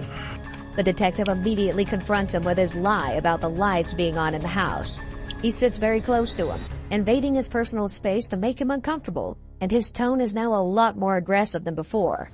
This is an interrogation technique from the Reed method, which is called positive confrontation. The detective confronts the suspect with evidence or contradictions from what they said earlier with a definitive tone, and aggressively explaining that they know based on evidence that the suspect lied. But, I mean, see, all these little lies, all these untruths. But all right. But maybe I talked wrong, but I mean, I know that light was on. Forget what I said, Okay, I understand. I mean, that light, I know that was on. What do you want me to say? I want to know why. I want to know why. If there's a reason, I still go to jail. Nick's response that even if there's a reason I still go to jail is very revealing, as an innocent person would not make such a statement. If there was any doubt in him being guilty, this statement certainly confirms that he did it. I mean, but you understand, there are mitigating factors in the world. There's a cold-blooded killer, and there's a reason why people do things. And there are differences. There's differences in the way things are perceived, the way people hear things. Yeah, inevitably, it could determine the way you live out your life. Yeah. You can live it out as a cold-blooded killer who just killed 4 members of family, first-degree murder, or maybe there was a reason. However, whatever it might be, there may be a reason. He's still going to jail. Here, the detective uses the Reed technique of mitigating circumstances or alternatives. He begins explaining that people do things for reasons, and sometimes those reasons impact the outcome for the suspect. This is said to try to make it easier for the suspect to confess and feel less judged. It will also make the suspect believe that maybe what they did is justified, or at least somewhat understandable. Even if the suspects lie about why they did what they did, the police still have a confession to the crime on record. But why? If there's an explanation, people want to hear this. People don't want to shut off a 15-year-old kid. They want to know why. Father was beating him or abusing, maybe not physically abusing him, degrading him. We know he was overly hard on you. We already know that. The detective now uses the alternative step of the Reed technique more in depth. He's presenting 2 possibilities. One being that he's a cold-blooded killer, and the other that there is a reason he did it. He's hoping that Nick will latch on to the less morally reprehensible alternative, as it's less threatening for him to confess to. The detective will build up the contrast to the 2 until he agrees to the less evil alternative, which is an admission of guilt either way. But you did it, and that's just it. The jury's just going to hear, I didn't do it though. I didn't do it though. I'm not a hard ass. I'm just trying to find out what happened here. And you give me the option of, you can feel better about yourself, still go to jail. Or, I didn't do it. So far as what you told me, I really honestly think you have the key. The key means nothing. Oh, it means a lot. To an experienced officer, maybe, but to jury. So you're playing it on your mind right now. How am I going to beat this jury? I've got the jury beat. Not in Baltimore County, you don't. You've given me the option of going to jail, feeling good to myself, 100%. Or, how long are you going to go to jail for? What? Nick questions why an explanation would make a difference in jail time. It's unlikely that a truly innocent person would ask this. He's likely trying to feel out if whether it'd be better for him to continue to deny or whether to confess, but to try and give a convincing reason for why he did it. The rest of your life? Or is there a mitigating factor of what happened here? There's not. Then why did you do it? I didn't do it. But regardless, there's no mitigating factor. It's clear that Nick is only concerned about himself and feels no moral responsibility in admitting what he did. The detective will need to play into that and make him see a benefit for himself in confessing. This self-serving mentality is very common among criminals. See, that's the horrible thing about this then. All they're left with is you shooting 4 people. I can't go over that. I can't go over a piece of evidence. You'll see that in discovery months, maybe a year down the line, after you've been sitting in BCDC for that whole time, the detention center. And if I gave a reason, I'd still be sitting in that same detention center. I don't know. Is there a mental issue? Is there something going on here? So then I'd commit myself to a mental hospital for the rest of my life. Right? I don't know. That's just it. I don't know. I don't know the reason. I can't guess. I can't fathom why this happened. But I'm sure there's a reason. Because I can't imagine in my world that someone would kill their mother, father, and their 2 little brothers. But maybe there is a reason.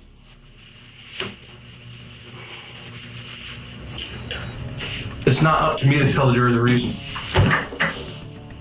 I present the evidence as I have it. And it's in the jury's hand. And you're playing that, and I can see it in your head. You're trying to play it out in the jury. I can get this by, I might get this by. I don't know. I wish you could help me. It's not saying that I didn't do it. It's saying that, yes, there was one set of keys underneath the bed that I didn't even need the keys to. See, you're harping on one thing. That's just one thing that we're telling you. Nick is arguing with the detective while still being careful and respectful. He's speaking hypothetically here because he's still sticking to his story that he didn't do it. His more mature demeanor has come back now. He's talking more. His tone of voice is a bit louder, maybe because he feels more comfortable with this detective than the other one. It's interesting how Nick has maintained his composure all along. He's not emotional or angry, but simply trying to present arguments, implying that the keys being under his mattress is not an indication that he killed his family. Given that he's only 15 years old, this type of thinking shows his intelligence and maturity. Try to convince me then. Try to convince me you didn't do it then. What? Like you said, there's no reason. I don't understand. There's every reason to try to convince me. No, I'm sorry, not too much. There's no reason for me to kill my family. They yes, they're strict on me. So what? They don't ground me when they find me with alcohol. Taking up to a trip. 2 weekends later, last weekend, I took my friend up to Deep Creek and we skied the entire weekend. This weekend, I was at a friend's house. Yes, they're harsh, but they're not that harsh really. I mean, they let me do what I want. There's no reason. This wasn't a burglary. This wasn't someone breaking in the house. How do you know? I know. We know these things. I've been in this job for 19 years. Over 19 years now.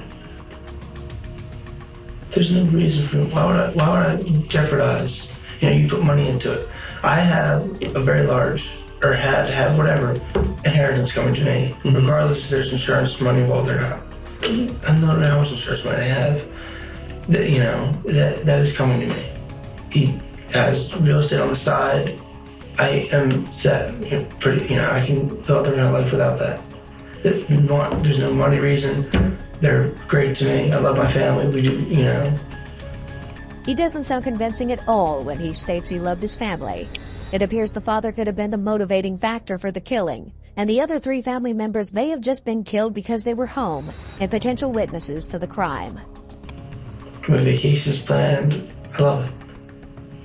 Wouldn't change anything in the world for it. But nobody broke into the house. Nobody came in. They did. Someone did, obviously. Why do you think that? They're dead. His response is very telling. His entire family was killed, yet he's trying to convince the detective that it was a burglary. A true victim would simply try to assist and be cooperative to help find the killer. Why else do you think that? I came into the house, I saw my mom, her jewelry, whatever thing was tampered with. I mean, I've been in the house for all 10 minutes. I couldn't tell you what was missing, what was still there. my Xbox and my Wii were moved around. I mean, I just don't even know. Then why didn't the people take that? The person that broke in the house, killed your family, why didn't they take anything? They killed them and they freaked out. I mean, they were dead. Why wouldn't you take all that stuff? Apparently they had time to set it all up. Well, I'm not dead. This is where we're getting at. That's not a burglar. That's a staged event. We all knew that. It's all staged to make it look that way. When the detective reveals he knows the house was staged as if a burglary occurred, Nick is silent and appears stunned. He looks unsure of what to say next. You did. It was all staged. That's why we know. Every one of us has seen a real burglary. How do you know something was staged? How do you know if stuff was missing or not? I don't even know if stuff was missing or not.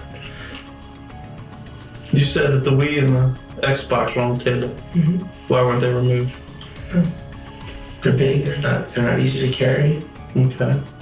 How about the jewelry? There's tons of jewelry in your mom's thing. Mm-hmm. I don't know.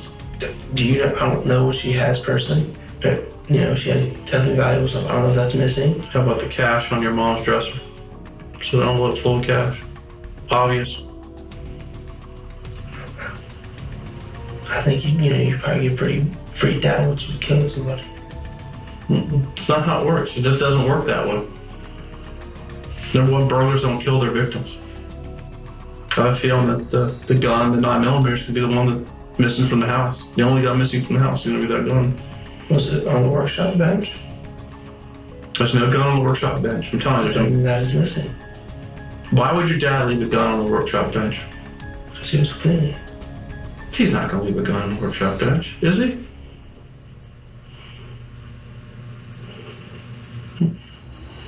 Do you know my father? I think I know him probably better than you do. How can you say how you don't know him? He would leave a gun out? Yeah. With the kids in the house? Kids that know that we use guns or know to respect them, and we're not going to touch them. Where's this gun going to be found? No. It's for you guys to find. I like that. What? That is.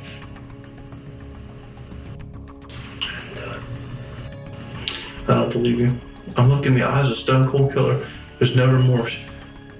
The detective now confronts him with his lack of remorse and his behavior, which shows his guilt. The detective is trying to keep Nick's confidence low and to add more evidence to show him that they know he's guilty. Only people that can lay here and sleep are the guilty. You haven't shed a tear. That's why I think there may not have been a reason. Maybe you are just a stone cold killer. I didn't cry. That you show no emotion. I don't show emotion. That condemns me. Song goes a long way. Emotions, people play up their emotions, they play them down. Some things are uncontrollable. It's inconceivable that anyone would be able to hold back emotions or act in this situation unless they were a psychopath and unable to feel normal human emotions. The people who have set stories in their head act like this. People that have maybe almost convinced themselves they didn't do this. The detective comes across as extremely confident when he says that guilty people act exactly like Nick is acting. He's trying to make him doubt himself so that he will give in and confess. I know you don't believe it, but we see this every single day. I know the guilty by the way they act. Not even talk about the evidence. I'm just looking at the way you're acting tonight. The jury won't. The jury will. The jury will see this. What, you don't. There's no lesser punishment you're offering. You're saying we'll come up with a reason, and maybe you're insane and you get to go to a mental hospital the rest of your life. I'm saying that there are explanations out there that can mitigate your life. What's going to happen to you? I don't know what your explanation is. There are reasons why people do things. There are heat of the moment. There are passion. And so what if it was passion? Well, it's still the same outcome. Nick shows his extreme narcissism when he focuses on the fact that he hasn't been offered a lesser sentence if he agrees to come up with a reason, which is why he hasn't done so. It doesn't even occur to him that confessing is the right thing to do out of remorse or guilt. It may not be. I can't promise you anything. Right, so what's wrong for me is if I admit to it, I say I did it. And they say, oh, but you know. But why? But I'm looking for. I don't want you to say I did. I want to know why. There's no why. I didn't do it. But they don't hit me. They don't do anything. And that makes it worse for us. Because there's no explanation. You're getting charged with this tonight. There's no doubts about this.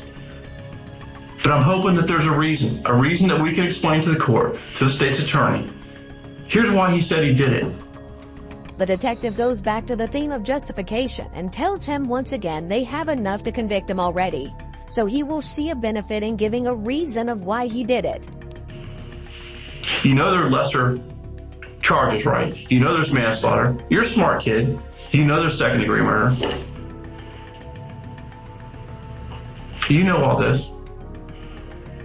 But I don't know why things happen. The only thing I have right now is 4 dead people. My only recourse right now is first-degree murder. If there's a mitigating factor, I would love to know this. Maybe that can affect the outcome in the rest of your life. Repeatedly, Nick has stated, there is no mitigating factor. This statement will ultimately make his defense more difficult if he goes to trial. His defense team will want to put forth a reason for him killing his family, and his statements will make that reason that much harder for a jury to believe. I'm not here to bullshit you. You may think that. That's fine. I think you're trying to bullshit me. It doesn't seem, to say some reason doesn't seem to be very compelling, because I'm still going to jail regardless. But if I take it to court, and what if I win? Then that's a heck of a gamble, isn't it? But the rest of your life is a heck of a gamble. But as opposed to what? It's not to a lesser amount of time. A lesser amount of time, but if it's still 30 years, that's my life. But what if it's not? What if it's a mitigating factor strong enough? There's no mitigating factor, though. See, there is. So you're trying to play in your head. I know you. I know what you're doing here. I know, maybe not know you, but I know the type of person. Because I've seen the person here in the same exact seat before. There's no mitigating factor. Well, you want someone to come here and promise you, well, because I was mentally abused, that's why I did this, I'm only going to give you 5 years. That's what you want, right? That's what you want. But I can't give it to you right now. I can't say that. But I can certainly take what you tell me and give it to the right people. This is it. After this, there's no more me. There's no more mouthpiece for you right now. This ends when I leave. Nick is likely feeling very uncomfortable at this point, as the interrogation increases in intensity, as evidenced by him frequently rubbing his hand through his hair, which is a self-soothing behavior. You're a good kid. I'm reaching this. I'm trying to get there. He's smiling and states he's trying to get there, meaning he's getting ready to confess. It's disturbing that he's smiling while he's considering confessing, and this shows a complete lack of remorse, empathy, or conscience. Nick may have psychopathy or some other serious personality disorder to display such inappropriate emotions. I can tell you care. That's just it. I can tell you care. I can tell you feel what you did. The detective now tells Nick he's a good kid and can tell he cares. This is not what he's actually been conveying at all, but the detective wants to make him feel comfortable confessing to him. You see, this is the first time. The first genuine emotion I've seen all night is coming now. What happened? Nick, what happened? A confession may be coming soon, as Nick has started nodding his head in agreement with the detective. Seeing this, the detective immediately scoots his chair in closer to put more pressure on him. It's part of the Reed technique to move closer to the suspect when they're about to confess, maintain eye contact, and act like they are an ally or confidant. I can tell you didn't plan this. Is it because you're a father? Yeah, he was the straw. Yeah. But why? The detective softens his voice and encourages him to explain what happened in a sympathetic tone. He's sitting only inches away to keep him talking. Was it physical? No, it's more sort of like a blast. Probably still. I mean, it wasn't. It was. They were physical. I'm in Boy Scouts, right? And excuse me. It's okay, man. So there's this I'm almost Eagle. I'm almost done. You're getting life. Right, Life Scout. And then there's this leadership weekend camp out, whatever thing, and Where was it? this was Brownsy somewhere up in I forgot, but anyways, I didn't want to go. I'm almost done. Didn't think I need a leadership camp, so my attitude wasn't great on the trip. You got pissed? So he got pissed, and then sort of coming home, he hits me. Here, we're getting a glimpse of Nick's father's authoritative and seemingly abusive parenting. This in no way justifies Nick's actions, but it does show that there may have been dysfunction in the home. If this is true, the physical and emotional abuse likely made Nick feel very powerless, and could have made him so angry that he wanted to kill his father. However, it's unclear at this point why he would have also killed his mother and brothers. We don't have any information about whether the allegations of abuse were ever found to be true or not. Typically, the presence of antisocial personality disorder is what explains how a teen can engage in such a horrific act against their family members. An important point about APD is that according to the diagnostic criteria, the individual must be 18 years old to be given this diagnosis if the remaining criteria are met. This means that at 15, Nick could not be given this diagnosis. Was he beating on you too, mentally, or? It was mentally, and it was like, he got me a lot of times, and that was the... You're at Life Scout, you're at Life Scout, for God's sakes. And so that was sort of the beginning, the beginning of it, and it's just... How long ago was that? That was this fall. Okay. Last fall. And then Kept it up there. The detective interjects with comments that show support and appear to take Nick's side as he tells him the things his father allegedly said and did to him. This is to encourage him to keep talking and makes him feel like the detective understands him, despite knowing that nothing his father said or did justifies his actions. it kept going, and the little thing just seemed to always reverted back to that one thing, and then, the alcohol thing happened, then they called me taking out the car. Oh, you got a call before? Yeah, I got a call before. He threatened to keep it away from you? Right. And, But the whole time your grades are good? Everything else is? grades were good, and last freshman year, I got a D one quarter, but then I got an A the next quarter, so I got a You B made it overall. So that But he's grades, harping on the D. right, harping on the D, and then he did, and he'd occasionally, I wouldn't call it huge physical beating, but I think He's still uncalled for. right, the emotional, I think. So the hit, when he hit me didn't bother me, it was the constant, Did he do it in front of your friends too? never the hitting, but the yelling and the, anger. Embarrassing. Yeah. And then for my birthday, which is a couple days away, we were supposed to take friends up to Deep Creek. Mm-hmm.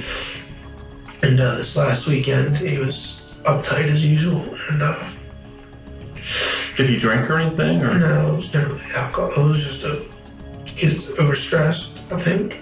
Okay. He works. I mean, he gets up at 5 in the morning and sometimes at 6:30. Mm-hmm. So then he sort of had his fill being nice to all his clients when he gets home. Takes it out, dinner almost not almost, but most nights. Is he doing the same to your brothers? Or just you? Maybe, but I didn't. No. It didn't seem like that to me, but. To your mother at all? Yeah, but a little bit. But the bulk seemed to be generated towards me. Mm-hmm. And then Friday night, he was just mad. I don't even know why he was mad.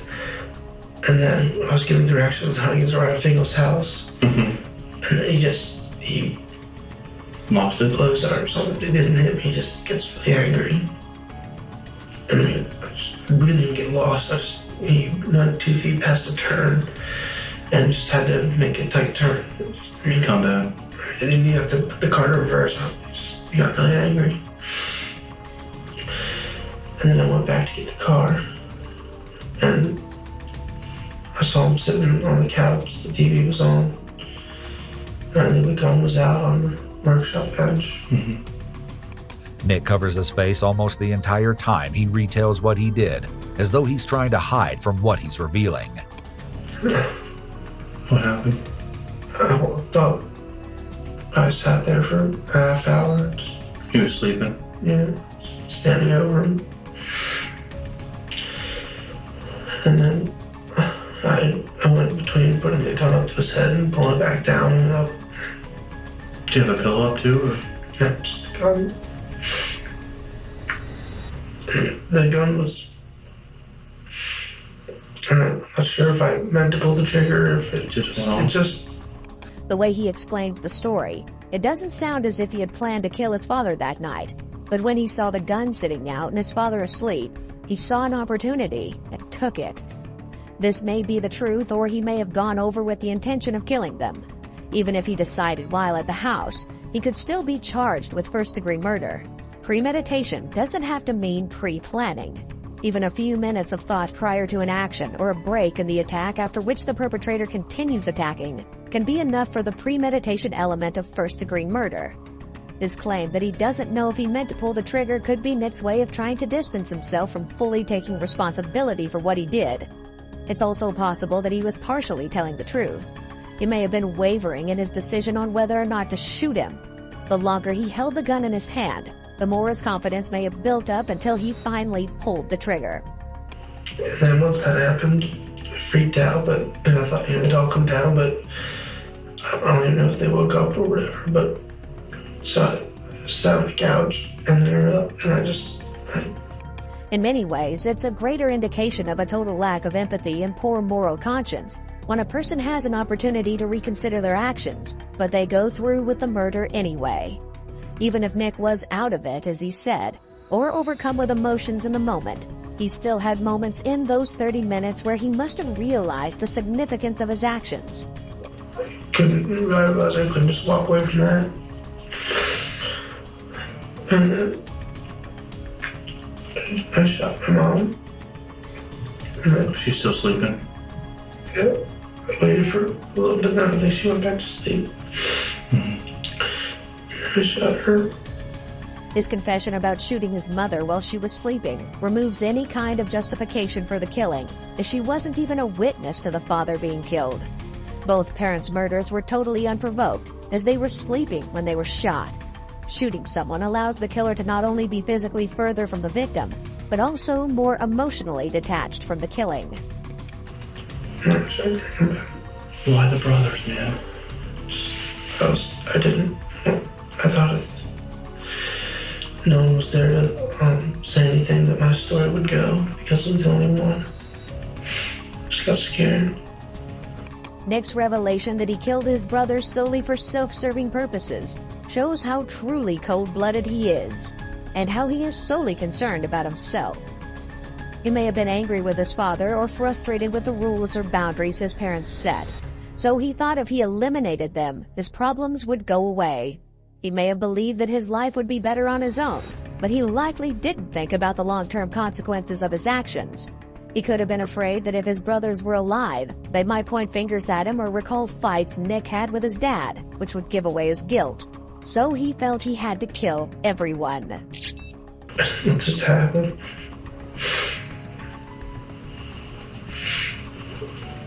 It's the only true emotion you're showing right now. Just gotta feel at least a little better. I need to know where the gun is, though. We can't have it out there. It's on Sherwood Road. I'll explain it on the map or whatever. You may have to take us there. Sure, it's fine. Is it? It's Maybe it's in bushes.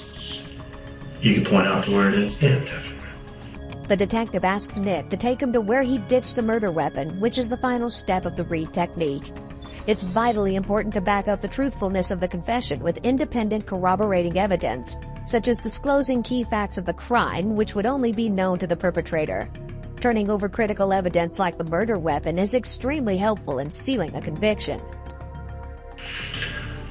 This is what I mean. There's a reason. There's always a reason.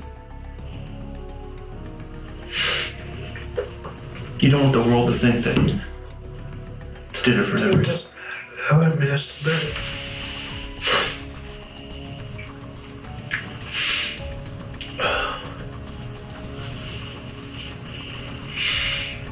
Did your brothers ever wake up?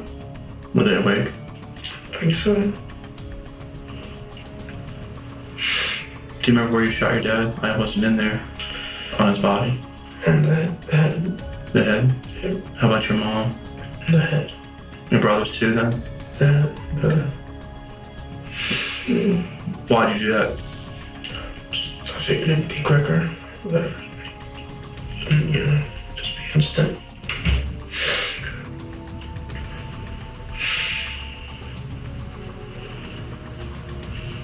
Your friends didn't know about it? No. Is there anything else you can add, do you think? Is there anything you need? No, that one about you. I mean, obviously you're sorry about this, right? I mean, I can see it's the only time that I've seen emotion. I wasn't trying to treat you bad. No. I hope you can respect that I have a job to do. No. So many. Alright. You need something to drink? I'm just going to do your handcuffs off. You gonna be okay? Just hit the door right there, right outside if you need me.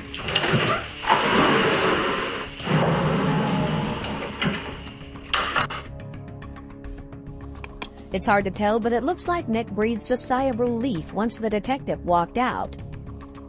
The detective returns to clarify Nick's story with him, while other officers are checking the location where he said he left the murder weapon. Just so I got it right. He's been harping on you pretty hard. Did it start prior to the scout stuff, or? Well, I mean, has he always been tougher on you than the other boys, or? I think so. Maybe that's biased. I mean, he's always definitely been straight since, remember back first grade, going to friends' houses was always a pain. Right. But, I guess maybe as I got closer to getting out of the house or something, I don't know, to go to college, he tried to... Even more hard. Right, or something. Nick appears to be expressing genuine emotion, although it's unclear if his tears are for himself or for his family. At this point, it appears that he's being truthful and cooperative with the detective. He's confessed to the shootings, and he also provided the location of the gun. And what's that? You said you kind of stood there for a little bit before it all happened? At least a half hour. I was just in there. Sitting there sleeping? Just looking at him and raising the gun and throwing it back down, raising the gun. Mm-hmm. And then I raised it one more time. I don't know if I pulled it. I must have pulled the trigger, but I don't know if it was subconscious or if I meant to do it or was anything wrong. It was this loud ringing. And I sat down on the couch and waited for it all to come crashing down. Waiting for your mom and the brothers to come down? No, I never did. And then I sort of remember walking up the stairs into my mom's room. She's sleeping soundly? Did you lean on the bed or what? I walked up, shot twice. Shot twice? And then you walked to your brother's room? And then shot Greg, and then between the bed. When you come in, there was a... I shot the on the left, the straight ahead. Mm-hmm. I walked in, shot him, and then turned the bed. And I think I shot him twice. I'm not sure if it was once or twice. What'd you do after that? What happened with the jewelry and the Xbox? I opened up the jewelry case, threw some on the ground, and moved the Xbox and the Wii to the pool table. And then How'd you leave, through the back door? the back door. And I just had gone on the side of the road. Did you notice any neighbors or turn lights on, or was anybody outside? Nothing. I was so out of it. I wouldn't have noticed if someone was standing there looking at me. I don't know, there might have been somebody, but You'll see stuff. Stuff will come out later. You'll see things. so what happens now? Well, we need to contact your grandfather. So we're just waiting. As soon as they know. What do you want us to tell your grandfather? Or your aunt? I don't even know what I would say. Okay. We have to take care of some of that stuff. Mm-hmm. Alright. Bathroom. I'm gonna be out for a couple minutes. Bathroom, water, candy, cookies, Some soda or something would be nice. Coke, Pepsi. Whatever. Coke would be great. Let's do Coke real quick. Thank you. The detective brings Nick a jumpsuit to change into and collects his clothing. The detective has continued to treat Nick kindly and with respect, despite the fact that he admitted to killing his entire family. Now that Nick has changed into a jumpsuit, it's likely that it's really sinking in what's about to happen. After the interview ended with Nick's confession, he was charged with 4 counts of first-degree murder. What may come as a surprise to you is that soon after his trial began, Nick's family members, including his grandparents, aunts, and uncles, all began writing letters to the court asking for him to be given leniency. His maternal grandfather even backed up Nick's allegations that he was mentally and physically abused for most of his life. Regardless of whether or not these claims of abuse were true, as they've never been substantiated, Nick took a plea agreement in January 2009. He pleaded guilty to all 4 counts of first-degree murder and was sentenced to 4 life terms in prison. To this day, it's still under debate if Nick committed the murders in the spur of the moment as he claimed, or if he'd been planning them for a long time, as authorities believe. Either way, 2 of Nick's life terms will be served consecutively, which means that he will become eligible for parole in 2031 after serving 23 years. However, Nick's chances of receiving parole may be slim, because in Maryland, parole for a life sentence must be approved by the governor, and that hasn't happened since 1994.